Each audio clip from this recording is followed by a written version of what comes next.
നരകത്തിന്റെ കാവൽക്കാരനായ മാലിക്കെന്ന് പറയുന്ന മലക്ക് പടച്ചവനെ മരിക്കുന്ന കാലം വരെ ചിരിക്കൂല. അതിന്റെ കാരണം എന്തെന്നറിയോ? അല്ലാഹുവിന്റെ നരകം കണ്ടത് കൊണ്ടാ. അതുകൊണ്ട് മറക്കുന്നവർക്ക് നടക്കാ, ആസ്വദിച്ച് നടക്കുന്നവർക്ക് നടക്കാ, തലമറയ്ക്കാത്തവർക്ക് മറക്കാതെ നടക്കാ. എന്ത് തോന്നിവാസം എണ്ണമെങ്കിലും കാണിക്കാ, ഒന്നും പറയാൻ പാടില്ലല്ലോ.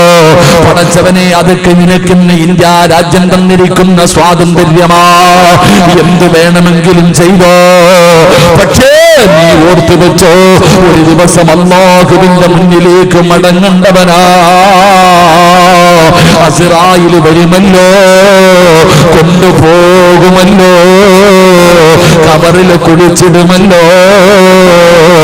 എഴുന്നേറ്റ് ചെമ്പിന്റെ തറയിൽ അല്ലാഹുവിന്റെ മുന്നിൽ പോയി നിൽക്കണമല്ലോ.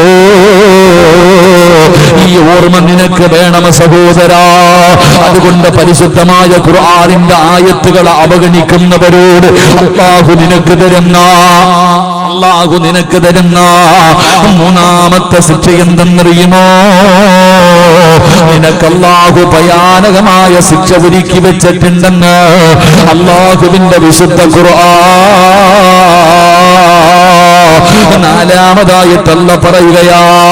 അല്ലാഹു നിന്നെ ഉപമിക്കുകയാണ്. ഖുർആൻ കേട്ടിട്ട്, ഖുർആൻ പഠിച്ചിട്ട്, ഖുർആനിന്റെ അർത്ഥം മനസ്സിലാക്കിയിട്ട് അതിനെ നിസാരമായി കാണുന്ന മനുഷ്യ, അല്ലാഹു പറയുകയാ, ഫമാലഹും അനിത്തദ്കിറതി മുഅരിദീൻ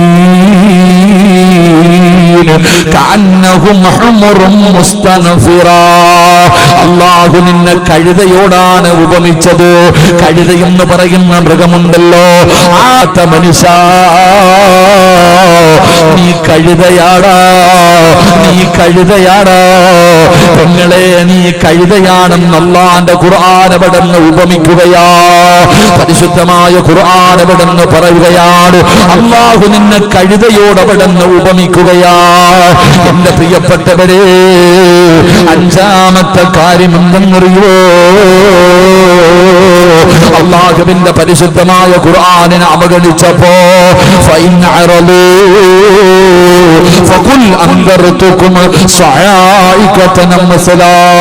അല്ലാഹുവിന്റെ പരിശുദ്ധമായ ഖുർആൻ അവിടുന്ന് പറയുന്ന അഞ്ചാമത്തെ ശിക്ഷ എന്തെന്നറിയുമോ?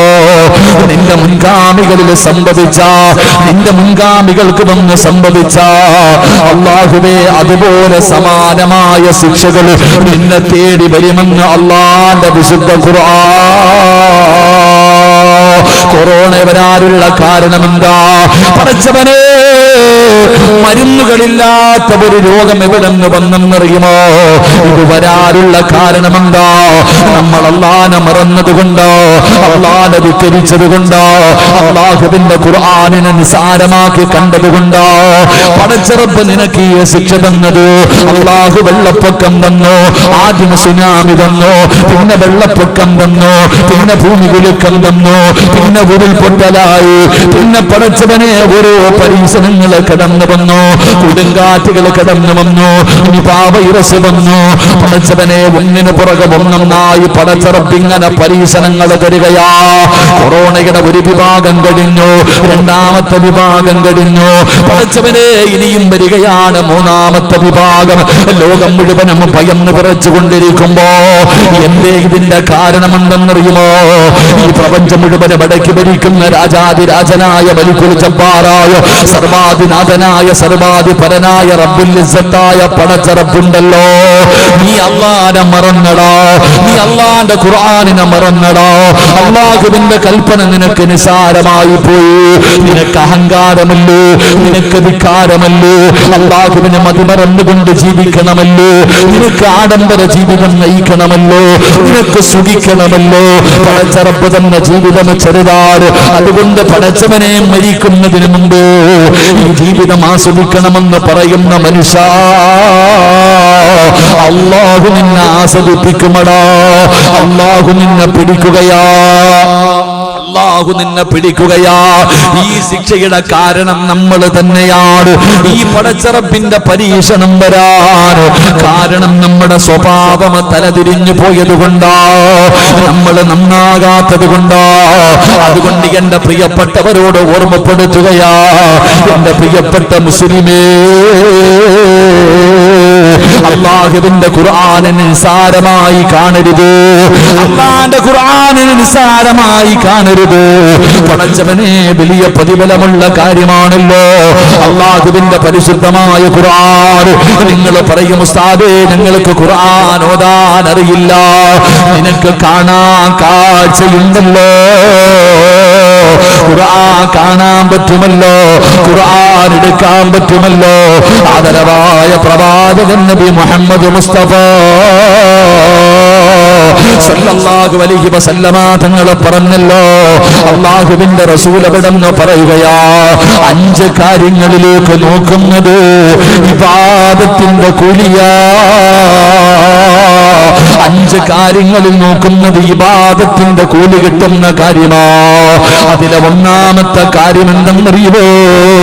അല്ലാഹുവിന്റെ പരിശുദ്ധമായ കഅബാലയമുണ്ടല്ലോ. ഇബ്രാഹിം നബിയും തന്റെ പ്രിയപ്പെട്ട പൊന്നുമകൻ ഇസ്മായിൽ നബി അലൈഹിസ്സലാം അവര് പണിത കഅബാലയമുണ്ടല്ലോ. സ്വർഗ്ഗത്തിൽ നിന്ന് കൊണ്ടുവന്ന ഹജറുൽ അസ്വദ് എന്ന് പറയുന്ന കല്ലുകൊണ്ട് അലങ്കരിച്ച കഅബയുണ്ടല്ലോ. ആ കഅബാലയത്തിലേക്ക് ഏതെങ്കിലും ഒരു മനുഷ്യൻ നോക്കിയിരുന്നാ അവൻ ഇബാദത്തിന്റെ കൂലിയാ, അവൻ ഇബാദത്തിന്റെ കൂലിയാ.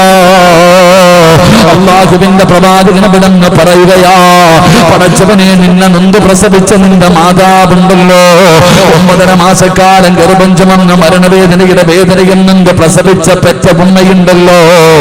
ആ ഉമ്മയുടെ മുഖത്ത് നോക്ക്, ആ ഉമ്മയുടെ മുഖത്ത് നോക്ക്. ഉമ്മാടെ മുഖത്ത് നോക്കുന്നത് ഇബാദത്തിന്റെ പ്രതിഫലം കിട്ടുന്ന കാര്യമാ. മൂന്നാമതായിട്ട് മുത്തുനബി പറയുകയാ, അല്ലാഹുവിന്റെ പരിശുദ്ധമായ കലാമുണ്ടല്ലോ, വിശുദ്ധമായ ഖുർആനുണ്ടല്ലോ. ആ വിശുദ്ധമായ ഖുർആൻ നിനക്ക് ഓതാൻ അറിയില്ലെങ്കിലും നോക്കാൻ അല്ലാഹു കാഴ്ച തന്നിട്ടുണ്ടല്ലോ. നോക്കൂ വാപ്പാ, നോക്കിക്കൊണ്ടിരിക്കു പെങ്ങള്, നിനക്ക് അല്ലാഹു ഇബാദത്തിന്റെ കൂലി തരുമെന്ന് നബി മുഹമ്മദ് മുസ്തഫ സല്ലല്ലാഹു അലൈഹി വസല്ലമ തങ്ങൾ പറയുമ്പോ, എന്റെ പ്രിയപ്പെട്ടവരെ, ഖുർആൻ ഓതാൻ മടിയാണ്. നമ്മളിൽ പലരും ഖുർആൻ ഓതുന്നവരാണ്, പക്ഷേ കാണാതെ ഓതുന്നവരാ കൂടുതൽ പേരും. മൊബൈൽ നോക്കിയിട്ട് ഓതുന്നവരാണ് അധികം പേരും. എങ്കിലും പെങ്ങള്, അല്ലാഹുവിന്റെ ഖുർആൻ കാണാതെ ഓതല്ലേ, നിങ്ങളെ കണ്ടോതണേ. അല്ലാഹുവിന്റെ ഖുർആൻ അവിടെ എടുത്തിട്ട് നിനക്ക് യാസീൻ ഓതാൻ അറിയുന്നവനാ എങ്കിലും ഓതുന്ന സമയത്ത് അല്ലാഹുവിന്റെ ഖുർആൻ എടുത്തു വെച്ച് കണ്ടുകൊണ്ടോതുവാപ്പാ. ഖുർആൻ എല്ലാവർക്കും ഓതാൻ അറിയാൻ ചില സൂറത്തുകൾ, എന്നാലും നമ്മൾ മൊബൈൽ നോക്കിയിട്ട് ഓതും, നമ്മൾ കാണാതെ ഓതും. എങ്കിൽ ഖുർആൻ കണ്ടുകൊണ്ട് ഓതണമെന്ന് നബി മുഹമ്മദ് മുസ്തഫ സല്ലല്ലാഹു അലൈഹി വസല്ലമ തങ്ങൾ പറയുന്നു, ഖുർആൻ കണ്ടുകൊണ്ട് വേണം ഓതാൻ. കാരണം ഖുർആൻ കണ്ടുകൊണ്ട് ഓതിയാൽ കിട്ടുന്ന പ്രതിഫലം ഇബ്ലീസിന് ഇതിനേക്കാളും വേദനയുള്ള ഒരു കാര്യമില്ലെന്ന് നബി മുഹമ്മദ് മുസ്തഫ സല്ലല്ലാഹു അലൈഹി വസല്ലമ തങ്ങൾ പറയുന്നു, ഒരാൾ ഖുർആൻ കണ്ടു ഓതുക, കയ്യിൽ എടുത്തു വെച്ചിട്ട് യാസീൻ ഓതുമ്പോ ഇബ്ലീസിന് ഇതിനേക്കാളും വേദനയുള്ള ഒരു കാര്യമില്ല. അത്രയ്ക്കും സങ്കടമാണ് ഇബ്ലീസിന് ഒരാൾ ഖുർആൻ ഓതുന്നത്. അതുകൊണ്ട് സഹോദര, ഖുർആനിൽ നോക്ക് ഇബാദത്തിന്റെ കൂലി. ഖുർആനിൽ നോക്ക്, കണ്ണിന്റെ അസുഖം മാറും, കണ്ണിന്റെ കാഴ്ച ശക്തി നഷ്ടപ്പെടൂല. ഖുർആനിൽ നോക്കി ഓത്. അല്ലാഹു നമുക്ക് ഈമാൻ നൽകുമാറാകട്ടെ, അല്ലാഹു നമുക്ക് ഈമാൻ നൽകുമാറാകട്ടെ. മഹാനായ പ്രവാചകൻ സല്ലല്ലാഹു അലൈഹി വസല്ലമ തങ്ങൾ പറയുന്നു, അല്ലാഹു നിന്നെ കഴുതയോട് ഉപമിച്ച് കളഞ്ഞു. ആ ഖുർആൻ പറയുന്നത് അനുസരിക്കാത്ത മനുഷ്യനെ അല്ലാഹു കഴുതയോടാണ് ഉപമിച്ചത്. 5-ാമത്തെ കാര്യം, അല്ലാഹുവിന്റെ പരിശുദ്ധമായ ഖുർആൻ പറഞ്ഞു, മുൻ സമുദായങ്ങളിൽ വന്നതുപോലെയുള്ള വിപത്ത്, അദാബുകൾ നിന്നെ തേടി വരും. നിന്റെ മുൻഗാമികൾക്ക് വന്നതുപോലെയുള്ള അതിനോട് യോജിച്ചു വരുന്ന അദാബുകൾ നിന്നെ തേടി വരും. എന്തു ചെയ്യുമ്പോൾ? ഖുർആനിന്റെ ആയത്തുകൾ കേട്ടിട്ട് നീ നിസ്സാരമാക്കുമ്പോൾ. അള്ളാഹു കാക്കുമാറാകട്ടെ, അള്ളാഹു കാക്കുമാറാകട്ടെ. എൻ്റെ പ്രിയപ്പെട്ട സഹോദരങ്ങളെ, ഒരെണ്ണം പറഞ്ഞുകൊണ്ട് നമുക്ക് ദുആ ചെയ്യാം. ഒരെണ്ണം കൂടെ പറഞ്ഞുകൊണ്ട് നമുക്ക് ദുആ ചെയ്യാം. അള്ളാഹുവിന്റെ പരിശുദ്ധമായ ഖുർആൻ പറയുന്നു, ومن أعرض عن ذكري فإن له معيشة ضنكا ونحشره يوم القيامة أعمى. പരിശുദ്ധമായ ഖുർആൻ പറയുന്നു, ദുനിയാവിലും ആഖിറത്തിലും അള്ളാഹു നിനക്ക് ഇടുക്കമുള്ള ജീവിതം തരുമെന്ന് വിശുദ്ധമായ ഖുർആൻ. അള്ളാഹു കാക്കുമാറാകട്ടെ. ദുനിയാവിലും അള്ളാഹ് നിന്നെ ഇടുക്കും. സമാധാനമില്ല, സന്തോഷമില്ല, ഞെരുക്കമുള്ള ജീവിതം. നിനക്ക് എന്തൊക്കെ ഉണ്ടെന്ന് പറഞ്ഞാലും ഒന്നുമില്ല. നിനക്ക് അള്ളാഹു എന്തൊക്കെ തന്നിട്ടുണ്ടെങ്കിലും ഈ ദുനിയാവിലും അള്ളാഹ് നിന്നെ വെറുതെ വിടത്തില്ല, ആഖിറത്തിലും നിന്നെ വെറുതെ വിടത്തില്ല. അള്ളാഹ് നിന്നെ വേദനിപ്പിക്കും, അള്ളാഹു നിന്നെ ഇടുക്കും, നിന്നെ പ്രയാസപ്പെടുത്തും, നിന്റെ സമാധാനം കളയും, നിന്റെ സന്തോഷം കളയും. എന്തുകൊണ്ട്? അള്ളാഹുടെ കലാമിനെ ധിക്കരിച്ചതുകൊണ്ട്. അള്ളാഹു കാത്തിരക്ഷിക്കുമാറാകട്ടെ. അത് തന്നെയാണ് ഇന്ന് നമ്മുടെ ഏറ്റവും വലിയ പ്രശ്നം. നമ്മുടെ വീടിനകത്ത് സമാധാനമുണ്ടോ? എല്ലാവരും ചോദിക്കുന്നത്, ഉസ്താദെ വീട്ടിൽ സമാധാനമില്ല. വലിയ കൊട്ടാരം പണിത് വെച്ചിട്ടും വീടിനകത്ത് സമാധാനമില്ല. കാരണം എന്തെന്ന് ഞാൻ പറഞ്ഞുതരാം. നിങ്ങളുടെ വീടിൻ്റെ അകത്ത് സമാധാനം കിട്ടാത്തതിന്റെ ഒന്നാമത്തെ കാരണം എന്തെന്നറിയോ? സൗദി അറേബ്യ പോയിട്ട് വന്നപ്പോൾ ഒരു 10 ഖുർആൻ കൊണ്ടുവന്നിട്ടുണ്ട്. മിക്കതാതെ എന്തുവാടാ വയല് കേൾക്കാൻ വന്നവർക്കാണോ? നിന്റെ വകയാണോ ചായ? പറയണ ഉസ്താദിനൊന്നുമില്ലേ? കുടിച്ചോ. നിന്ന് കുടിക്കല്ലേ, ഇരുന്ന് കുടിക്ക്. നിന്ന് കുടിക്കരുത്. നിന്ന് കുടിക്കുന്നവന് മരുന്നുകളില്ലാത്ത രോഗം അല്ലാഹു തരും. കൊറോണയ്ക്ക് മരുന്നുണ്ടോ? ഉണ്ടോ? വാക്സിൻ അടിച്ചാൽ രക്ഷപ്പെടുവോ? ആര് പറഞ്ഞു? അത് അടിച്ചിട്ടാ പലരും മൂലേ കിടക്കണത്. ഭാവിയിൽ അറിയാം. വാക്സിൻ അടിച്ചതിന്റെ ഒക്കെ ഫലം ഭാവിയിൽ അറിയാം. മൂന്നാമത്തെ രോഗം വരുന്നു. ഇപ്പൊ പറയുക 45% സാധ്യതയുണ്ടെന്ന്. നാലിച്ചുയ്ക്ക്. സുബ്ഹാനല്ലാഹ്. അള്ളാഹു നമുക്ക് ഈമാൻ നൽകുമാറാകട്ടെ. വരണമെങ്കിൽ വരും, മരിക്കണമെങ്കിൽ മരിക്കും, കൊണ്ട് കുഴിച്ചിടും. അള്ളാഹു നല്ല മരണം തരുമാറാകട്ടെ. എന്റെ പ്രിയപ്പെട്ടവരെ, അള്ളാഹ് നിന്നെ വെറുതെ വിടത്തില്ലടാ. ഈ കല്ലിങ്കാലിലെ ഏറ്റവും വലിയ സമ്പന്നനാണെങ്കിലും വീടിനകത്ത് കിടന്ന നീ ഉറങ്ങൂല. ഭാര്യയുടെ മുഖത്ത് നോക്കിയാൽ നിനക്ക് സമാധാനം അള്ളാഹ് തരൂല. ചിരിച്ചു കളിച്ചുകൊണ്ട് നിന്റെ മക്കള് വീടിന്റെ മുന്നിൽ ഓടി നടന്ന് കെട്ടിപ്പിടിച്ച് ഉമ്മ വെച്ച് തന്നാലും നിന്റെ ഹൃദയത്തിന്റെ അകത്ത് കണ്ണിന് കുളിർമ അല്ലാഹു തരൂല. അള്ളാഹ് നിന്നെ ഇടുക്കും. നീ അള്ളാനെ മറന്നവനാ. അള്ളാന്റെ ഖുർആനിനെ നീ നിസ്സാരമാക്കി കണ്ടവനാ. നിന്നെ അള്ളാഹ് വെറുതെ അങ്ങ് സുഖിക്കാൻ വിടുവോ? ഇല്ല. അള്ളാഹ് നിന്നെ ഇവിടെ ഇട്ട് വരിച്ചു മുറുക്കും. ഈ ദുനിയാവിലിട്ട് അള്ളാഹു നിന്നെ വരിച്ചു മുറുക്കും. നാളെ പരലോകത്ത് നിന്റെ അവസ്ഥ അങ്ങനെ. അള്ളാഹു കാത്തിരക്ഷിക്കുമാറാകട്ടെ. ഉറക്കപ്പറ, അള്ളാഹു കാത്തിരക്ഷിക്കുമാറാകട്ടെ. എന്തേ അതിന്റെ കാരണം? സൗദിയിൽ പോയിട്ട് വന്നപ്പോൾ ഒരു 5 ഖുർആൻ കൊണ്ട് വന്നിട്ടുണ്ട്. വീട്ടിൽ ചെല്ലുമ്പോൾ അലമാരിക്കകത്ത് ഇങ്ങനെ നിരത്തി വെച്ചിട്ടുണ്ട്. ചോദിച്ചാ പറയും, ഇത് ഹജ്ജിന് പോയിട്ട് വന്നപ്പോ, ഇത് ഉംറയ്ക്ക് പോയിട്ട് വന്നപ്പോ കൊണ്ടുവന്നതാ. പരിശുദ്ധമായ ഖുർആൻ കൊണ്ടുവന്നിട്ട് വീടിന്റെ അലമാരിക്കകത്ത് നിരത്തി വെച്ചിട്ടുണ്ട്. തുറന്നിട്ട് എത്ര നാളായി? ആ ഖുർആൻ തുറന്നു നോക്കിയ ഒരു ഓർമ്മയുണ്ടോ നിങ്ങൾക്ക്? എടാ, നിന്റെ വീടിനകത്തിരുന്നിട്ട് ആ ഖുർആൻ തന്നെ പ്രാവുക. ആ ഖുർആൻ തന്നെ നിന്റെ വീടിനകത്തിരുന്നിട്ട് നിന്നെ ശപിക്കുകയാ. അല്ലാ ഒന്ന് തുറന്നു പോലും നോക്കണില്ല. അല്ല ചെലന്തി വല അടിച്ചു പടച്ചവനെ തുടക്കണില്ല. അല്ല ചെലന്തി വല എന്നല്ലേ പറയാ? അതിന് വേറെന്തോ പറയത്തില്ലേ ഇപ്പൊ ഇവിടെ? സുബ്ഹാനല്ലാഹ്, ഞാൻ പറയണില്ല. എന്താ വല? എന്താ അത്? ഏതൊരു തമിഴ് സിനിമയല്ലേ, അണ്ണാമല. ഞാൻ ഈ അടുത്തൊരു വീട്ടിൽ പോയി. ഒരു വീട്ടിൽ പോയപ്പോ എന്തോ വലിയ പ്രയാസത്തെ കുറിച്ച് പറഞ്ഞു. ഇപ്പൊ ഞാൻ പറഞ്ഞു, ഖുർആനിലെ ഒരു ആയത്ത് പറഞ്ഞു കൊടുത്തു ഓതാൻ. അള്ളാന്റെ ഖുർആനിലെ ഒരു ആയത്ത് ഓതാൻ പറഞ്ഞു കൊടുത്തപ്പോ, ഉസ്താദെ എനിക്ക് അറിയത്തില്ല. ഞാൻ പറഞ്ഞു, എന്നാ ഖുർആൻ ഇങ്ങെടുത്തോണ്ട് പോവാ. ഖുർആൻ ഇങ്ങെടുത്തോണ്ട് പോവാ, ഞാൻ കാണിച്ചു തരാം. സുബ്ഹാനല്ലാഹ്, ഖുർആൻ എടുത്തോണ്ട് വരുന്ന രംഗം കാരണം ഇങ്ങനെ തട്ടുക. ഖുർആൻ എടുത്തുകൊണ്ട് വരുമ്പോ ഇങ്ങനെ തട്ടുന്നുണ്ട്. പടച്ചോൻ എന്റെ കൈയെ കൊണ്ടു. ഞാനത് തുറന്നപ്പോ സുബ്ഹാനല്ലാഹ്, ഉറുമ്പ് ഇങ്ങനെ മണ്ണ് വെക്കൂലേ, ഉറുമ്പ് ഇങ്ങനെ ഖുർആൻ മണ്ണ് അതിനകത്ത്. സുബ്ഹാനല്ലാഹ്, നാലിച്ചുയ്ക്ക് അതിന്റെ സൈഡ് മുഴുവനും പോയി. തിന്നട്ട്. അള്ളാന്റെ ഖുർആനിന്റെ അവസ്ഥയാ. എന്റെ പ്രിയപ്പെട്ട സഹോദരങ്ങളെ, ഖുർആൻ വീടിനകത്തിരുന്നിട്ട് നിന്നെ ശപിച്ച നീ എങ്ങനെ രക്ഷപ്പെടും? അള്ളാഹു രക്ഷപ്പെടുത്തുമാറാകട്ടെ, അള്ളാഹു ഈമാൻ നൽകുമാറാകട്ടെ.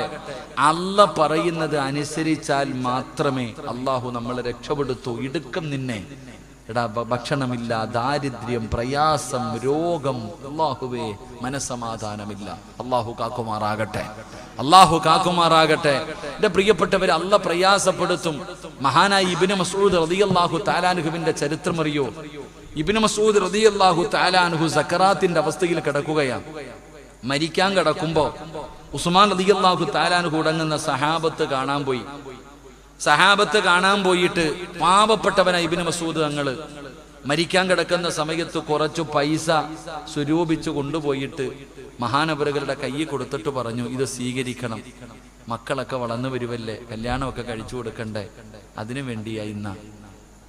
പടച്ചവനെ ഇബ്നു മസ്ഊദ് റളിയല്ലാഹു തആല അൻഹു പറഞ്ഞു, എനിക്ക് വേണ്ട ഉസ്മാനെ, എന്റെ മക്കളുടെ കാര്യം ഓർത്തിട്ട് നീ സങ്കടപ്പെടണ്ട, എന്റെ പെൺമക്കളുടെ വിവാഹത്തിന്റെ കാര്യം ഓർത്തിട്ട് നീ സങ്കടപ്പെടണ്ട, എന്റെ മക്കളുടെ കാര്യം ഞാൻ നോക്കിക്കൊള്ളാം. അൽഹംദുലില്ലാഹ്. നബി സല്ലല്ലാഹു അലൈഹി വസല്ലമ തങ്ങൾ പറഞ്ഞിട്ടുണ്ട്, മഗ്രിബിന്റെ ഇശാഇന്റെ ഇടയിൽ ഏത് വീടിനകത്താണോ സൂറത്തുൽ വാഖിഅ പാരായണം ചെയ്യുന്നത്, ആ വീട്ടിൽ അല്ലാഹു ഒരിക്കലും ദാരിദ്ര്യം കൊടുക്കില്ല എന്ന് നബി മുഹമ്മദ് മുസ്തഫ. ഇബ്നു മസ്ഊദ് തങ്ങൾ പറയാ, എന്റെ പെമ്മക്കൾ എല്ലാ ദിവസവും സൂറത്തുൽ വാഖിഅ ഓതുന്നുണ്ട്, അതുകൊണ്ട് അവരുടെ കാര്യത്തിൽ എനിക്ക് പേടിയില്ല. ആ മക്കളുടെ വിവാഹ ജീവിതവുമായി ബന്ധപ്പെട്ട വിഷയത്തിൽ എനിക്കൊരു പേടിയുമില്ല. എന്റെ വീട്ടിൽ ഒരിക്കലും ദാരിദ്ര്യം ഉണ്ടാവില്ല. കാരണം സൂറത്തുൽ കഹ്ഫ്, സൂറത്തുൽ വാഖിഅ എന്റെ വീടിനകത്ത് ഓതുന്നുണ്ട്. നമ്മുടെ വീടിനകത്തോ ഈ അടുത്തൊരു ചെറുപ്പക്കാരന്റെ കടയിൽ പോയി, ഉസ്താദെ കച്ചവടമൊന്നുമില്ല, വലിയ നഷ്ടത്തില്ല. ഞാൻ പറഞ്ഞു, മോനെ യാസീൻ ഓതണം കേട്ടോ. ഓതാറുണ്ട് ഉസ്താദെ, എല്ലാ ദിവസവും കട തുറന്നുടനെ യാസീൻ ഓതാറുണ്ട്. ഞാൻ ചോദിച്ചു, ആരോതാറുണ്ട്? മൊബൈൽ ഓതാറുണ്ട് ഉസ്താദെ. അവന്റെ മൊബൈൽ കടയ്ക്കകത്ത് കയറി കഴിഞ്ഞാൽ പടച്ചോനെ ഓണാക്കി വെക്കുക, മൊബൈൽ അങ്ങ് ഓണാക്കി വെക്കും, മൊബൈൽ യാസീൻ ഓതുന്നുണ്ട്.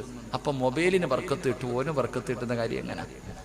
എന്റെ പ്രിയപ്പെട്ടവരെ, നമ്മൾ ചിന്തിക്കൂ, ഖുർആൻ നിസ്സാരമല്ല സഹോദര, അത് നിസ്സാരമായിട്ട് കാണേണ്ട ഒരു കാര്യമല്ല. അള്ളാഹുടെ കലാമ്, അള്ളാഹുവിന്റെ കലാമിനെ ആദരിക്കണം, ബഹുമാനിക്കണം. നിന്റെ ചെവി കയറാത്ത അബൂജഹല്, ഉത്തുബത്ത്, ഷൈബത്ത്, ഇവരൊക്കെ ആരാ? ഇസ്ലാമിന്റെ ഏറ്റവും വലിയ ശത്രുക്കളാ. ഇവര് പകല് മുഴുവനും പറയും, മുഹമ്മദ് പറയുന്നത് കേൾക്കരുത്, മുഹമ്മദ് ഓതുന്നത് കേൾക്കരുത്, ചെവിയിൽ കൈയിട്ടിട്ട് നടക്കണമെന്ന്. എന്നാൽ ഒരു ദിവസം രാത്രി നബി സല്ലല്ലാഹു അലൈഹി വസല്ലമ തങ്ങളുടെ വീടിന്റെ ഭാഗത്ത് ഇവര് 3 പേര് ഒളിച്ചിരിക്കുകയാണ്. ഇവര് 3 പേരും പതുങ്ങിയിരിക്കുന്നു. അപ്പൊ ഇവരിങ്ങനെ എഴുന്നേറ്റ് പോകുമ്പം എല്ലാരും കണ്ടു, എന്താ ഇവിടെ വന്നത്? ഈ മുഹമ്മദ് ഓതുന്നത് കേൾക്കാൻ എന്ത് രസമാണെന്നറിയാമോ? നബി സല്ലല്ലാഹു അലൈഹി വസല്ലമ തങ്ങൾ വീടിനകത്തിരുന്ന് ഖുർആൻ ഓതുമ്പോ അത് കേൾക്കാൻ വേണ്ടി വന്നതാ. ഇവന്മാരാ പകല് കേൾക്കരുതെന്ന് പറയണേ. അപ്പൊ ചോദിച്ചു, നമ്മളല്ലേ നാട്ടുകാരോട് ഇത് കേൾക്കരുതെന്ന് പറയുന്നത്, അതുകൊണ്ട് ശരിയല്ല, ഇനി ആരും വരരുത് കേട്ടോ. പിരിഞ്ഞുപോയി. പിറ്റേ ദിവസവും വന്നു. നിങ്ങൾ ചിന്തിക്ക്, അബൂജഹല് പോലും ഖുർആൻ കേൾക്കുമായിരുന്നു. നമ്മളോ അബൂജഹല് പോലും പരിശുദ്ധമായ ഖുർആൻ ഓതുന്നത് കേൾക്കാൻ വരും. നമ്മൾ മുസ്ലിമീങ്ങൾ, നമ്മുടെ അവസ്ഥ ചിന്തിച്ചു നോക്ക്. അള്ളാഹു ഈമാൻ നൽകുമാറാകട്ടെ. ഇന്ന് യാസീൻ ഓതിയവരൊക്കെ ഒന്ന് കൈപൊക്കിക്കേ, വാക്യ ഓതിയവര് പൊക്കിക്കേ, സജദ ഓതിയവര് പൊക്കിക്കേ, സൂറത്തുൽ മുൽക്ക് ഓതിയവര് പൊക്കിക്കേ. നിസ്കരിച്ചപ്പോഴല്ലാതെ ഒരു സൂറത്തെങ്കിലും ഓതിയവര് കൈപൊക്കിക്കേ. നിസ്കരിച്ച സമയത്തല്ലാതെ ഒരു കുൽഹുല്ലയെങ്കിലും ഓതിയവര് കൈപൊക്കിക്കേ. സീറ്റിന് നല്ല ഉറപ്പില്ലേപ്പാ, വീഴത്തില്ലല്ലോ. അള്ളാഹു കാക്കുമാറാകട്ടെ. നമ്മൾ ആ സ്വർഗത്തിൽ പോണ കാത്തിരുന്നോ? നമുക്ക് വേണ്ടിയാ അള്ളാഹു സ്വർഗം ഒരുക്കി വെച്ചിരിക്കുന്നത്. പത്രം വായിച്ചോ? ഇന്ന് മലയാള മനോരമ, ചന്ദ്രിക, മാധ്യമം, പിന്നെ പറ്റണ എല്ലാം വായിച്ച ഉസ്താദേ. ഖുർആൻ തൊട്ടിട്ടില്ല ഞാൻ അള്ളാഹുവിന്റെ പരിശുദ്ധമായ ഖുർആൻ ഇന്ന് കൈകൊണ്ട് തൊട്ടോ? ഒന്ന് കൈവക്ക്. ഖുർആൻ കൈകൊണ്ട് തൊട്ടിട്ടുണ്ടെങ്കിൽ കൈവക്ക്. അള്ളാഹു അഅലം. അള്ളാഹു നമുക്ക് ഈമാൻ നൽകുമാറാകട്ടെ. നോട്ട് കെട്ടെടുത്തോ?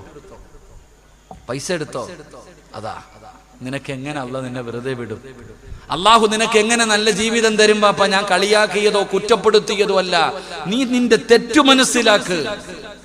എന്ന് പറഞ്ഞാൽ അതല്ലേ, നീ നിന്റെ തെറ്റു മനസ്സിലാക്ക്. നിനക്ക് സംഭവിച്ചു കൊണ്ടിരിക്കുന്ന നാശം നീ മനസ്സിലാക്ക്. എങ്ങനെ നീ രക്ഷപ്പെടാനാ? അള്ളാഹുടെ കലാമ്, പരിശുദ്ധമായ ഖുർആൻ അറിയൂ നിനക്ക്? ആ ഖുർആൻ കേട്ടപ്പോഴാ പലരും നെഞ്ചു പൊട്ടിയിട്ട് മരിച്ചുപോയത്. അള്ളാഹുവിന്റെ പരിശുദ്ധമായ ഖുർആനിന്റെ ആയത്തുകൾ കേട്ടപ്പോഴാ പലരും നെഞ്ചു പൊട്ടിയിട്ട് മരിച്ചുപോയി. അറ്റാക്ക് വന്നത്, നമുക്ക് അറ്റാക്ക് വരും തിന്നു കൊഴുപ്പ് കൊളസ്ട്രോൾ കൂടിയിട്ട്. മട്ടനും ചിക്കനും ബീഫും തിന്ന് കൊഴുപ്പ് കൂടിയിട്ട് ഞാനും നിങ്ങളും അറ്റാക്ക് വന്ന് ചാവും ഇല്ലേ? എങ്കിൽ അള്ളാഹുവിന്റെ റസൂൽ സല്ലല്ലാഹു അലൈഹി വസല്ലമ തങ്ങളുടെ സ്വഹാബത്ത് ഖുർആനിന്റെ ആയത്ത് കേട്ടിട്ട് അറ്റാക്ക് വന്ന് മരിച്ചുപോയി. നമ്മൾ ചിന്തിക്ക്, എന്തുകൊണ്ട് നമ്മളെ കൊണ്ട് കഴിയുന്നില്ല? ഏതെങ്കിലും ഒരു പെണ്ണ് കരയുമോ ഖുർആൻ കേട്ടാ? ഏതെങ്കിലും ഒരു ഉമ്മയുടെ കണ്ണ് നിറയുമോ ഖുർആൻ കേട്ടാ? സീരിയല് കണ്ടാ കരയും. സീരിയല് കണ്ടാലിരുന്ന് കരയുന്ന ഉമ്മമാരെ കാണാം. ഞാന് ഈ അടുത്ത് ട്രെയിനിൽ ഇങ്ങനെ യാത്ര ചെയ്യുക, ജനശതാബ്ദിക്ക് കണ്ണൂരിൽ നിന്ന് രാവിലെ 4:50 കയറി. പടച്ചനെങ്ങനെ ട്രെയിൻ ഇങ്ങനെ പോകുമ്പോൾ ഞാൻ നോക്കുമ്പോൾ എൻ്റെ ഓപ്പോസിറ്റുള്ള ഒരു സീറ്റിനകത്ത് ഇരുന്നിട്ട് ഒരു 10-40 വയസ്സ് വരും ഒരു മുസ്ലിം സഹോദരി ഇരുന്ന് കരയുകയാണ്. അപ്പൊ ഞാൻ വിചാരിച്ചു, സാധു ആരെങ്കിലും മരിച്ചിട്ടുണ്ടാകും, ആരെങ്കിലും മരിച്ചതാകും. കാരണം ഫോൺ ഇങ്ങനെ വരുന്നുണ്ട്. ഒരുപാട് നേരം ഹാപ്പി ആയിട്ടിരുന്ന താത്തായ പെട്ടെന്നാണ് കരച്ചിൽ തുടങ്ങിയത്. പാവം ഇങ്ങനെ മൂക്ക് പിഴിയുന്നുണ്ട്, പാവം. അപ്പൊ ഞാനിങ്ങനെ വിചാരിച്ചു, പടച്ചവൻ ആരെങ്കിലും മരിച്ചിട്ടുണ്ടാകും, അല്ലെങ്കിൽ ആർക്കെങ്കിലും എന്തെങ്കിലും അത്യാവശ്യ രോഗങ്ങളോ എന്തെങ്കിലും സംഭവിച്ചിട്ടുണ്ടാകും, ഇതിന്റെ സങ്കടത്തിൽ കരയായിരിക്കും എന്ന് വിചാരിച്ചു മിണ്ടാതിരുന്നു. അവസാനം റെയിൽവേ സ്റ്റേഷനിൽ ഇറങ്ങുമ്പോ, എന്റെ സ്റ്റോപ്പിൽ ഇറങ്ങാൻ വേണ്ടി ഞാനിങ്ങനെ നടന്നു പോകുമ്പോ നോക്കുമ്പോ ഈ താത്ത സീരിയൽ കണ്ടിട്ടിരുന്ന് കരയുകയാ. സത്യമായിട്ടും ട്രെയിനിനകത്ത് പരസ്യമായിട്ട്. അള്ളാന്റെ ഖുർആൻ ഓതിയിട്ട് ഒരിക്കലെങ്കിലും എന്റെയോ നിങ്ങളുടെ കണ്ണ് നിറഞ്ഞിട്ടുണ്ടോ? ജീവിതത്തിൽ ഒരിക്കലെങ്കിലും അള്ളാഹുവിന്റെ ഖുർആനിലെ ഒരായത്ത് കേട്ടിട്ടോ ഓതിയിട്ടോ എന്റെയോ നിങ്ങളുടെ ആരുടെയെങ്കിലും കണ്ണ് നിറഞ്ഞിട്ടുണ്ടോ? നിറഞ്ഞിട്ടുണ്ടെങ്കിൽ രക്ഷപ്പെട്ടു, ഇല്ലെങ്കിൽ പരാജയപ്പെട്ടു. അള്ളാഹു കാക്കുമാറാകട്ടെ.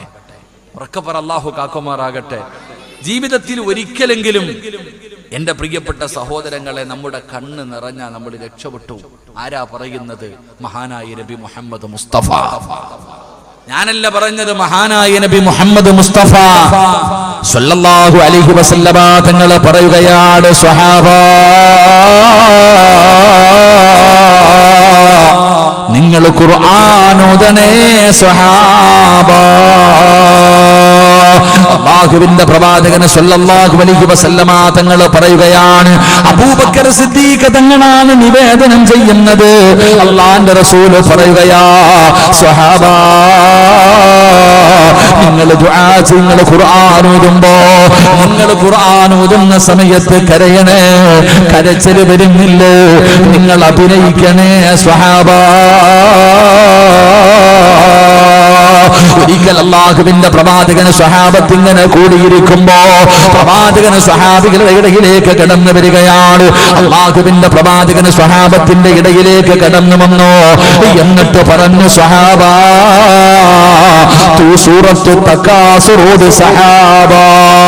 ഒരു സ്വഹാബിയുടെ കയ്യിൽ പരിശുദ്ധമായ ഖുർആൻ ഇരിപ്പുണ്ട്. പ്രവാചകൻ പറഞ്ഞു, സൂറത്തു തകാസുറൂദാണ്. പടച്ചവനെ, സ്വഹാബി അവിടെ ഓതാൻ തുടങ്ങുകയാണ്. അല്ലാഹുവിന്റെ പ്രവാചകന് കരയാൻ തുടങ്ങി, അല്ലാഹുവിന്റെ റസൂൽ കരയാൻ തുടങ്ങി. പ്രവാചകന്റെ കണ്ടടത്തിലൂടെ കണ്ണുനീര് ഒഴുകുകയാണ്. പടച്ചവനെ ബോധിക്കഴിഞ്ഞപ്പോ തന്റെ ചുറ്റുഭാഗത്തിരിക്കുന്ന സ്വഹാബികളോട് അല്ലാഹുവിന്റെ റസൂൽ ചോദിക്കുന്നു, സ്വഹാബ എന്തേ നിങ്ങൾ കരയാത്തത്? എന്തേ നിങ്ങൾ കരയാത്തത്? കരച്ചല് വരുന്നില്ല നബിയേ, കരച്ചല് വരുന്നില്ല നബിയേ. അല്ലാഹുവിന്റെ പ്രവാചകനെ രണ്ടാമതും പറഞ്ഞു സൂറത്തോതാൽ പിന്നെയും ഓതുകയാണ്. റസൂലുള്ള കരയുകയാ, താടിരോമത്തിലൂടെ കണ്ണുനീര് ഒഴുകുകയാണ്. പ്രവാചകന് കരയുന്നത് കണ്ടപ്പോ ചില സ്വഹാബികൾ കരഞ്ഞു, ചില സ്വഹാബികൾ കരഞ്ഞു, ചിലര് കരഞ്ഞില്ല. ഓതി തീർത്തു കഴിഞ്ഞപ്പോ പ്രവാചകൻ പിന്നെയും ചോദിക്കുന്നു, സ്വഹാബാ എന്തേ നിങ്ങൾ കരയാത്തത്? യാ റസൂലല്ലാഹ്, അല്ലാഹുവിന്റെ നബിയേ കരച്ചല് വരുന്നില്ല നബിയേ, കരച്ചല് വരുന്നില്ല നബിയേ. സ്വഹാബാ അഭിനയിക്ക് സഹാബാ. അല്ലാഹുവിന്റെ പ്രവാചകൻ പറയുകയാണ്, അഭിനയിക്ക്. കരച്ചല് വരുന്നില്ലേ, കരച്ചല് വരുന്നില്ലേ? കരയുന്നവരെ പോലെ അഭിനയിക്ക്. സ്വർഗത്തിൽ പോകാൻ ആഗ്രഹിക്കുന്ന ബാപ്പാ, എന്റെ പ്രിയപ്പെട്ട ചെറുപ്പക്കാരാ, അല്ലാഹുവിന്റെ സ്വർഗം കെട്ടണമെന്ന് ആഗ്രഹിക്കുന്ന പെങ്ങന്മാര്, സ്വർഗത്തിൽ പോകാറുള്ള ഒരു എളുപ്പവഴി പറയട്ടെ, സ്വർഗത്തിൽ പോകാറുള്ള എളുപ്പവഴി പറയട്ടെ, പാപം പൊറുക്കാറുള്ള വഴി പറഞ്ഞു തരട്ടെ. അല്ലാഹുവിന്റെ പരിശുദ്ധമായ ഖുർആനില് സൂറത്തു തകാസുർ ഉണ്ടല്ലോ, വെറുതെ ഓതിയാ പോരാ. അല്ലാഹുമുത് തകാസുർ ഹത്താ സുറത്തുൽ മഖാബിർ. ഈ സൂറത്ത് വെറുതെ ഓതിയാ പോരാ, ഇതോതുമ്പോ കരയടേ, ഇതോതുമ്പോ കരയടേ. ഇല്ലെങ്കിൽ നിങ്ങൾ കരയുന്നവരെ പോലെ അഭിനയിക്കണേ എന്ന് ആദരവായ പ്രവാചകൻ നബി മുഹമ്മദ് മുസ്തഫ, ആദരവായ പ്രവാചകൻ നബി മുഹമ്മദ് മുസ്തഫ സല്ലല്ലാഹു അലൈഹി വസല്ലമ തങ്ങൾ പറയുന്നു, അൽഹാകുമുത് തകാസുർ ഹത്താ സുർതുമുൽ മഖാബിർ കല്ലാ സൗഫ തഅലമൂന സുമ്മ കല്ലാ സൗഫ തഅലമൂൻ കല്ലാ ലൗ തഅലമൂന ഇൽമൽ യഖീൻ ലതറബുന്നൽ ജഹീമ സുമ്മ ലതറബുന്നഹാ ഐനൽ യഖീൻ സുമ്മ ലതുസ്അലുന്ന യൗമ ഇദിൻ അനിൻ നഈം. ഈ സൂറത്ത് ഓതുമ്പോൾ നീ കരയണം. കരച്ചിൽ വരുന്നില്ലേ, അഭിനയിക്ക്, നീ രക്ഷപ്പെടുമെന്ന് നബി മുഹമ്മദ് മുസ്തഫ. ഉറക്കെ നബി മുഹമ്മദ് മുസ്തഫ സല്ലല്ലാഹു അലൈഹി വസല്ലം. അല്ലാഹു ഭാഗ്യം തരുമാറാകട്ടെ, അല്ലാഹു ഭാഗ്യം തരുമാറാകട്ടെ. ഓതുവോ, ഓതുവോ? പറയാൻ മടി. ഓതുവോ? ഉറക്കപ്പറ. ഓതുവോ? അഭിനയിക്കുവോ? സിനിമയിലല്ല, ജീവിതത്തിലല്ല, ഖുർആനിലെ ഈ സൂറത്ത് ഓതുമ്പോൾ കരയുന്നവനെ പോലെ അഭിനയിക്കണം. കരയാൻ നമ്മളെ കൊണ്ട് പറ്റൂല. ഈ സൂറത്ത് ഓതുന്ന സമയത്ത് ആത്മാർത്ഥമായി കരയാൻ നമ്മളെ കൊണ്ട് പറ്റൂല, പക്ഷെ അഭിനയിക്കാൻ പറ്റും. അള്ളാഹു ഭാഗ്യം തരുമാറാകട്ടെ. ഇനി പറ, അഭിനയിക്കുവോ? കൈപൊക്കിക്ക്. ഈ സൂറത്ത് ഓതുമെന്ന് നിയത്ത് ചെയ്യുന്നവർ കൈപൊക്ക്. കൈപൊക്കാത്തവനുള്ള ശിക്ഷ ഞാൻ ഇപ്പൊ പറയും. നെഞ്ചുപൊട്ട് നീ ഇവിടെ ഇരുന്ന് വേണമെങ്കിൽ പൊക്കിക്കോ. ഓതാമെന്ന നിയ്യത്ത് ചെയ്യുന്നവരൊക്കെ കൈവക്ക്. ദുആ ചെയ്യട്ടെ. അല്ലാഹുവേ, ആരെല്ലാം ഈ സദസ്സിലിരുന്നു കൊണ്ട് ഖുർആനിലെ 10 ആയത്തുള്ള ഒരു സൂറത്ത് ഓതാൻ പറഞ്ഞപ്പോ ഓതാമെന്ന് നിയ്യത്ത് ചെയ്യുന്നു, അല്ലാഹുവേ, ഈ കൈ പൊക്കിയവർക്ക് നീ ഈമാനുള്ള മരണം കൊടുക്കണേ അല്ലാ. ഈമാനുള്ള മരണം കൊടുക്കണേ അല്ലാ. വെള്ളിയാഴ്ച രാവിലോ പകലിലോ ഷഹീദിനെ പോലെ മരിക്കാൻ ഭാഗ്യം കൊടുക്കണേ അല്ലാ. അല്ലാഹുവേ, ഈ ഉയർത്തിയ കൈ കൊണ്ട് ഹൗദിൽ കൗസർ വാങ്ങിച്ചു കുടിക്കാൻ ഭാഗ്യം നൽകണേ അല്ലാ. നന്മ തിന്മ എഴുതിയ കിതാബ് വലത് കൈ കൊണ്ട് വാങ്ങാൻ നീ ഭാഗ്യം നൽകണേ തമ്പുരാനെ. അല്ലാഹുവേ, മരിക്കുന്ന കാലം വരെ ആരുടെ മുന്നിലും കൈനീട്ടി യാചിക്കേണ്ട അവസ്ഥ വരുത്തല്ലേ അല്ലാ. കൈ പൊക്കാത്ത മനുഷ്യന് നീ ഹിദായത്ത് കൊടുക്കണേ അല്ലാ. ആമീൻ പറ. അല്ലാഹു ഓന് ഹിദായത്ത് കൊടുക്കുമാറാകട്ടെ. അവനെ ഞാൻ പറഞ്ഞില്ലേ, ചില ആൾക്കാരുടെ ഹൃദയത്തിൽ അല്ല സീലടിച്ചു കഴിഞ്ഞു. സിറാജെ, നിന്നെക്കാളും വലിയ കൊലകൊമ്പന്മാര് നോക്കിയിട്ട് ഞാൻ അനങ്ങിയിട്ടില്ല. തന്നെ അല്ലാഹു കാക്കുമാറാകട്ടെ. ഈ കൈപൊക്കിയവർക്ക് അല്ല തരുന്ന പ്രതിഫലം അറിയോ? ഈ കൈപൊക്കിയവർക്ക് പടച്ചിറപ്പ് തരുന്ന പ്രതിഫലം അറിയുമോ? പഠിച്ചിട്ട് പിരിയാം. അല്ലാഹു ഭാഗ്യം നൽകുമാറാകട്ടെ. എൻ്റെ പ്രിയപ്പെട്ട സഹോദര, നീ മരിച്ചു കിടക്കുന്ന സമയത്ത് കാണും ഈ കൈപൊക്കിയതിൻ്റെ പ്രതിഫലം. ഈ കൈപൊക്കിയില്ലേ, അള്ളാഹുവിന്റെ വിശുദ്ധമായ ഖുർആനിലെ ഈ സൂറത്ത് ഞാൻ കരയുന്നവരെ പോലെ അഭിനയിച്ചിട്ട് ഓതുമെന്ന് തീരുമാനിച്ച നീ മരിച്ചു കിടക്കുമ്പോ നിന്റെ മുഖത്ത് കാണാം ഇതിന്റെ പ്രതിഫലം. മരിച്ചു കിടക്കുന്ന സമയത്ത് നിന്റെ മുഖത്ത് കാണും ഇതിന്റെ ഒരു സന്തോഷം. എന്തൊരു ഗ്ലാമർ ആയിരിക്കുമെന്നറിയോ നിനക്ക്? നിന്റെ മുഖത്തൊരു സന്തോഷം, ഒരു പ്രകാശം കാണാം, നിന്റെ ചുണ്ടിലൊരു പുഞ്ചിരി കാണാം. അള്ളാഹു ഭാഗ്യം നൽകുമാറാകട്ടെ. അല്ലെങ്കിൽ നിങ്ങൾ നോക്കിക്കോ, ഈ കൈപൊക്കിയിട്ട് അള്ളാഹുവിന്റെ ഖുർആൻ, ഈ ഖുർആനിലെ ഈ സൂറത്ത് ഓതുമെന്ന് തീരുമാനിച്ച നിനക്ക് റബ്ബ് തരും മരിക്കുന്ന സമയത്ത്. അള്ളാഹുവിന്റെ റസൂൽ എവിടെന്ന് പറയുകയാ, എന്റെ പ്രിയപ്പെട്ടവരെ, മരിച്ചു കിടക്കുന്ന സമയത്ത് നിനക്ക് നിന്റെ മയ്യത്ത് കാണാൻ വരുന്നവരുണ്ടല്ലോ, നിന്റെ മയ്യത്ത് കാണാൻ വരുന്നവരുണ്ടല്ലോ, അവര് മുഴുവനും കൊതിക്കുകയാ, അവര് മുഴുവനും കൊതിക്കുകയാ. എന്തിനാ നിന്നെ പോലെ മരിക്കാൻ, നിന്നെ പോലെ ഒരു മരണം തരണേ അല്ലാ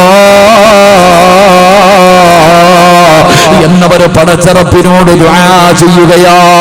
അതുപോലെ മനോഹരമായ ഒരു മരണമാണ് പടച്ചറപ്പ് നിനക്ക് തരുന്നത്. ഈമാനുള്ള മരണമാ, ഈമാനുള്ള മരണമാ പടച്ചറപ്പേ. മഹാനായ സഅദ് റളിയല്ലാഹു തആല അൻഹു, അല്ലാഹുവിന്റെ പ്രവാചകന്റെ സ്വഹാബിയാണ് സഅദ് റളിയല്ലാഹു തആല അൻഹു. ആ സഅദ് മരിച്ചപ്പോഴാ അല്ലാഹുവിന്റെ അർശ് കുലുങ്ങിയത്, അല്ലാഹുവിന്റെ സിംഹാസനം കുലുങ്ങുകയാണ്. പടച്ചവരെ, സഅദ് ഇബ്നു മുആദ് എന്ന് പറയുന്ന സ്വഹാബി ഷഹീദായപ്പോ, സഅദ് ഇബ്നു മുആദ് എന്ന് പറയുന്ന സ്വഹാബി ഉണ്ടല്ലോ, അവിടുന്ന് മരിച്ചപ്പോ അല്ലാഹുവിന്റെ അർശ് കുലുങ്ങുകയാ. വാപ്പാ, നിന്നെ പോലെ 50 വർഷം മുസ്ലിമായി ജീവിച്ച സഹാബിയല്ല, 40 കൊല്ലം ജീവിച്ചവനല്ല, 30 കൊല്ലം ജീവിച്ചവനല്ല, 25 കൊല്ലം ജീവിച്ചവനല്ല, 20 വർഷം ജീവിച്ചവനല്ല, 15 വർഷം ജീവിച്ചവനല്ല, 10 വർഷം ജീവിച്ചവനല്ല. പടച്ചറപ്പേ, മുസ്ലിമായത് 30ാമത്തെ വയസ്സിലാ. 30ാമത്തെ വയസ്സിൽ മുസ്ലിമായി.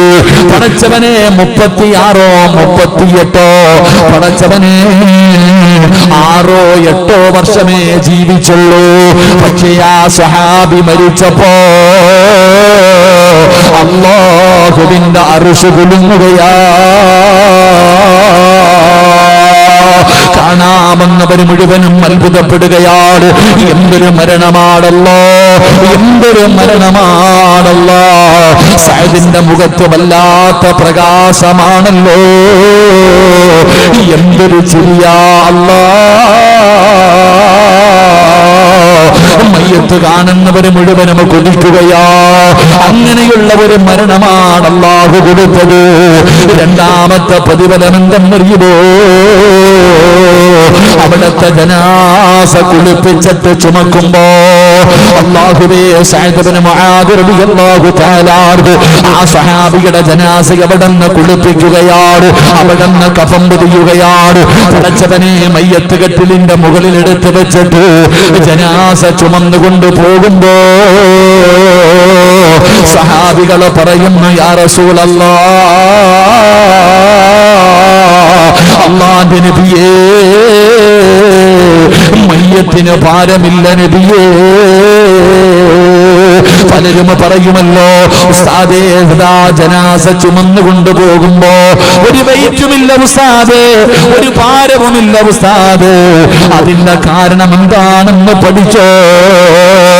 അല്ലാഹുവിന്റെ പ്രവാചകനോട് സ്വഹാബികള് പറയുകയാ, അല്ലാഹുവിന്റെ റസൂല് തള്ളവിരൽ കുത്തിയിട്ട് നടക്കുകയാണ്. പ്രവാചകനതാ കാലിന്റെ തള്ളവിരൽ കുത്തിയിട്ട് നടക്കുകയാ. സ്വഹാബത്ത് ചോദിക്കുന്നു, യാ റസൂലല്ലാഹ്, എന്തേ നബിയേ തള്ളവിരൽ കുത്തിയിട്ട് നടക്കാറുള്ള കാരണമെന്താ? സഹാബത്തേ, 70,000 മലക്കുകൾ ഇറങ്ങി വന്നു സ്വഹാബ. 70,000 മലക്കുകൾ ഇറങ്ങി വന്നു. തിരക്കാണ്, കാലുകുത്താ സ്ഥലമില്ല, കാലുകുത്താ സ്ഥലമില്ല. സഹാബത്ത് പറയുന്നു, യാ റസൂലല്ലാഹ്, അല്ലാഹുവിന്റെ നബിയേ, മയ്യത്തിന് ഭാരമില്ല നബിയേ. ചുമക്കുന്നത് മലക്കുകളാ സഹാബ. കൈപൊക്കിയ വാപ്പാ, നിന്റെ ജനാസ ചുമക്കുന്നതാരാ? നിസ്കരിക്കാത്ത മോനല്ല, അള്ളാനെ നിറഞ്ഞു നടക്കുന്ന കുടുംബക്കാരനല്ല, പടച്ചറപ്പിന്റെ മലക്കുകളാ. മലക്കുകളാ ചുമന്നത്, മലക്കുകളാ ചുമന്നത്. അല്ലാഹുവേ, അതാ ഖബർ കുടിക്കുകയാണ്. സഅദ് ഇബ്നു മുആദ് റളിയല്ലാഹു തആല അൻഹുവിനെ ഖബറടക്കുന്നതിന് വേണ്ടി ഖബർ കുടിക്കുമ്പോ വല്ലാത്ത ഒരു സുഗന്ധമാ. അങ്ങനെ ചിലരെ ഖബറടക്കാർ ഇവിടത്തെ പള്ളിയിലെ ഖബർ കുടിക്കുന്ന മനുഷ്യനെ അറിയുമെങ്കിലോ നിങ്ങൾ ചോദിച്ചു നോക്കൂ, ആരെയെങ്കിലും ഖബറടക്കുന്നതിന് വേണ്ടി കുടിയെടുത്തപ്പോ വല്ല അനുഭവവും ഉണ്ടായിട്ടുണ്ടോ? എന്റെ പ്രിയപ്പെട്ട ഉമ്മമാരേ, നിന്നെ കുടിച്ചിടുന്നതിന് വേണ്ടി ഖബർ കുടിക്കുമ്പോ ഖബറിലെ മണ്ണിന് പോലും സുഗന്ധമാ. ഖബർ കുടിക്കുന്ന മനുഷ്യനുണ്ടല്ലോ, അതാ ഖബറിന്റെ പണിയങ്ങ് പൂർത്തിയായപ്പോ അവസാനം മണ്ണ് തുടച്ചെടുക്കുമല്ലോ. ഖബറിന്റെ അടിയിൽ നിന്ന് അവസാനത്തെ മണ്ണിങ്ങനെ തുടയ്ക്കുമല്ലോ. ആ മണ്ണിങ്ങനെ തുടച്ചെടുത്തിട്ട് ആരും കാണാതെ മടിയിൽ വെക്കുകയാ, ആരും കാണാതെ മടിയിൽ വെക്കുകയാ. അല്ലാഹുവേ, അവിടുന്ന് മയ്യത്ത് ഖബറടക്കി എല്ലാവരും പിരിഞ്ഞു പോയി. ഈ ഖബർ കുടിച്ച മനുഷ്യൻ തന്റെ വീട്ടിൽ ചെല്ലുമ്പോ ആ മണ്ണിനകത്ത് നിന്ന് വല്ലാത്ത സുഗന്ധമടിക്കുകയാ. മണ്ണിന് പോലും സുഗന്ധമാ, മണ്ണിന് പോലും സുഗന്ധമാ. ആ ഖബർ കുടിച്ച മനുഷ്യനുണ്ടല്ലോ, മഹാനായ സഅദ് തങ്ങളെ സ്വപ്നം കാണുകയാണ്. സഅദ് തങ്ങളെ സ്വപ്നം കാണുകയാ. അവിടുന്ന് ചോദിക്കുന്നു, സഅദേ, വല്ലാത്ത മരണമായിരുന്നല്ലോ, മുഖത്ത് ചിരിയായിരുന്നല്ലോ, മുഖത്ത് പ്രകാശമായിരുന്നല്ലോ, അല്ലാഹുവിന്റെ അർശ് കുലുങ്ങിയല്ലോ, മലക്കുകൾ ഇറങ്ങി വന്നല്ലോ, ജനാസ ചുമന്നല്ലോ, ഖബറിലെ മണ്ണിന് പോലെ സുഗന്ധമായിരുന്നല്ലോ. എങ്ങനെയാ സഅദ് ഈ പ്രതിഫലം കിട്ടിയത്? എങ്ങനെയാ? എന്ത് നന്മയാ ചെയ്തത്? ഖബർ കുടിച്ചു തന്നത് ഞാനല്ലേ? എനിക്കൊന്ന് പറഞ്ഞതാ സഅദ്. സഅദ് റളിയല്ലാഹു തആല ആ ഖബർ കുടിച്ച മനുഷ്യരോട് പറയുകയാ, എങ്ങനെ മേടിച്ചതെന്നറിയോ? അല്ലാഹു ഇത് തരാറുള്ള കാരണം എന്തെന്നറിയോ? ഞാനോദിയ പരിശുദ്ധമായ ഖുർആനിന്റെയും ഞാൻ പിടിച്ച സുന്നത്ത് നോമ്പിന്റെയും പ്രതിഫലമാ. ഇത് ചരിത്രമല്ലേ ബാപ്പാ, ഇത് ഹദീസ് പറഞ്ഞതല്ലേ? അതുകൊണ്ട് എന്റെ പ്രിയപ്പെട്ടവരോട് പറയുകയാ, അല്ലാഹുവിന്റെ പരിശുദ്ധമായ ഖുർആൻ ഓതുമെന്ന് തീരുമാനിച്ച മനുഷ്യ, അല്ലാഹുവിന്റെ റസൂൽ എവിടെന്ന് പറയുകയാ, അല്ലാഹുവിന്റെ റസൂൽ എവിടെന്ന് പറയുകയാ, പടച്ചവനേ, പരിശുദ്ധമായ ഖുർആൻ മഹാനായ ശദ്ദാദ് ഇബ്നു ഔസ് റളിയല്ലാഹു തആല പറയുകയാ, ഒരാൾ ഖുർആൻ ഓതുന്നത്, ഖുർആൻ നോക്കി ഓതുന്നത് ഇബ്ലീസിന് വലിയ പ്രയാസമുള്ള കാര്യമാ. അതുകൊണ്ട് എന്റെ പ്രിയപ്പെട്ടവരോട് പറയുകയാ, അല്ലാഹുവേ, റസൂലുള്ളാഹി തങ്ങൾ പറയുകയാണ്, എന്റെ ഉമ്മത്ത് ചെയ്യുന്ന ഏറ്റവും നല്ല ഇബാദത്ത് എന്തെന്നറിയുമോ? തിലാവത്തുൽ ഖുർആൻ പാരായണം ചെയ്യലോ. അല്ലാഹുവിന്റെ പരിശുദ്ധമായ ഖുർആൻ അവിടുന്ന് പാരായണം ചെയ്യലാ. അതുകൊണ്ട് എന്റെ പ്രിയപ്പെട്ടവരോട് പറയുകയാണ്, എന്റെ പ്രിയപ്പെട്ടവരെ, അല്ലാഹുവിന്റെ പരിശുദ്ധമായ ഖുർആനുമായിട്ടൊരു ബന്ധമുണ്ടാക്കിയെടുക്കൂ. അല്ലാഹുവിന്റെ ഖുർആനിനെ സ്നേഹിക്കൂ. മഹാനായ ഉവൈസ് ഇബ്നു ഉമയ്ർ റളിയല്ലാഹു തആല അൻഹു സക്കറാത്തിന്റെ അവസ്ഥയിൽ കിടക്കുകയാ.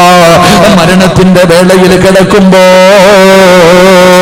അതാ തന്റെ ജനങ്ങൾ ചോദിക്കുകയാ, ഉബൈദ് ഇബ്നു ഉമൈറിനോട് ചോദിക്കുന്നു, നിങ്ങളുടെ ആഗ്രഹമെന്താ? നിങ്ങളുടെ ആഗ്രഹമെന്താ? എനിക്ക് അല്ലാഹുവിന്റെ ഖുർആൻ ഓതിയിട്ട് മരിക്കണമെന്നാണ് എന്റെ ജീവിതത്തിലെ ഏറ്റവും വലിയ അഭിലാഷമെന്ന് മഹത്തുക്കൾ പറഞ്ഞു കൊടുക്കുമ്പോ എന്റെ പ്രിയപ്പെട്ടവരോട് ഓർമ്മപ്പെടുത്തുകയാ, അല്ലാഹുവിന്റെ റസൂൽ എവിടെന്ന് പറയുകയാ, പരിശുദ്ധമായ ഖുർആൻ എവിടെന്ന് പറയുകയാ, അല്ലാഹുവിന്റെ ഖുർആനിന്റെ ആയത്തുകളെ നിസാരമാക്കുന്നവര്, പരിഗണിക്കാത്തവര്, അവഗണിക്കുന്നവര്, നിന്റെ ദുനിയാവും ആഖിറവും അല്ലാഹു ഇടുക്കമാക്കി കളയുമെന്ന് ആദരവായ പ്രവാചകൻ നബി മുഹമ്മദ് മുസ്തഫ സല്ലല്ലാഹു അലൈഹി വസല്ലമ തങ്ങൾ പറയുകയാ, അല്ലാഹുവിന്റെ ഖുർആൻ പറയുന്നു, പടച്ച റബ്ബ് നിനക്ക് തരുന്ന ആറാമത്തെ ശിക്ഷ എന്താ? നിന്റെ ദുനിയാവും ആഖിറവും അല്ലാഹു ഇടുക്കമാക്കുകയാ.